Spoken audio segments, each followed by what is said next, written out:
श्री गणेशाय नमः। वक्रतुंड महाकाय सूर्यकोटि समप्रभ निर्विघ्नं कुरु मे देवं सर्वकार्येषु सर्वदा।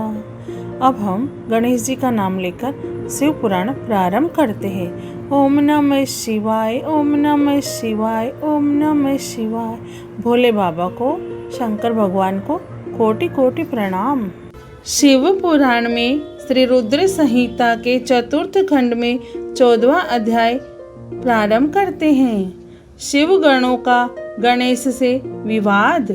ब्रह्मा जी बोले, नारद, शिवगण अपने प्रभु भगवान शिव की आज्ञा पाकर द्वार पर पहुँचे और द्वारपाल बने श्री गणेश को वहां से हट जाने के लिए कहा, परंतु जब गणेश ने हटने से साफ इनकार कर दिया और शिवगणों को डांटा फटकारा तो वे भी गणेश से लड़ने लगे और बोले, ओ मूर्ख बालक, अगर तू अपने प्राणों की रक्षा करना चाहता है तो अभी और इसी वक्त महल के द्वार को छोड़कर यहाँ से चला जा, अन्यथा दंड पाने के लिए तैयार हो जा। यह देखकर गणेश को क्रोध आ गया और वे कठोरता पूर्वक शिवगणों से बोले कि तुम इसी समय यहाँ से दूर चले जाओ, वरना मेरे क्रोध को भुगतने के लिए तैयार हो जाओ। गणेश की बातें सुनकर शिवगण हंसने लगे।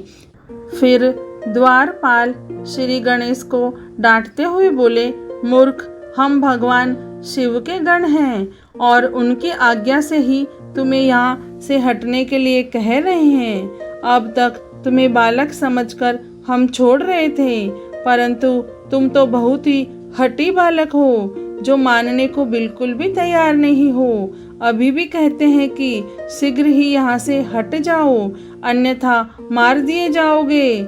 शिवगणों के इन वाक्यों को सुनकर गणेश जी अत्यंत क्रोधित हो गए। उन्होंने शिवगणों को डांटा और धमकाकर वहां से भगा दिया।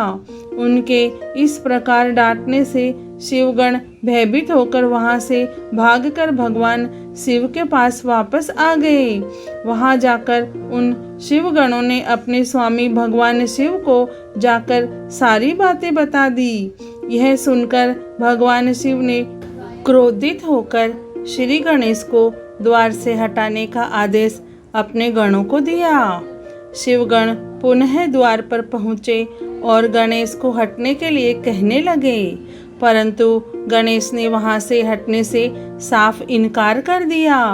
गणेश निर्भय होकर उन गणों से बोले कि मैं पार्वती पुत्र हूँ और तुम भगवान शिव के गण हो।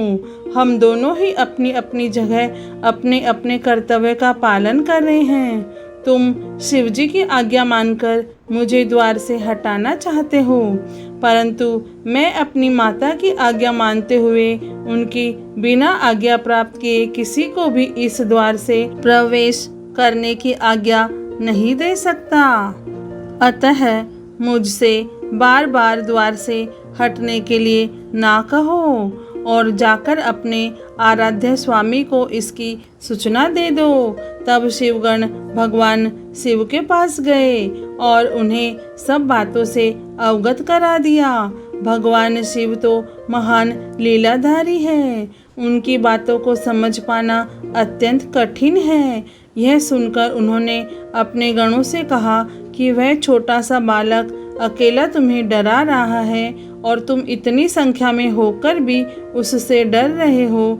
जाओ, जाकर उससे युद्ध करो और उसे बंदी बनाकर द्वार के सामने से हटाकर ही मेरे सामने आना। शिव पुराण में श्री रुद्र संहिता के चतुर्थ खंड में 14वां अध्याय पूर्ण हुआ।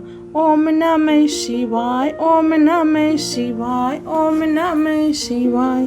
हे भोलेनाथ, हे शिव शंभु, हे माता पार्वती, आपको कोटि कोटि प्रणाम और कोटि कोटि धन्यवाद। जय भोलेनाथ।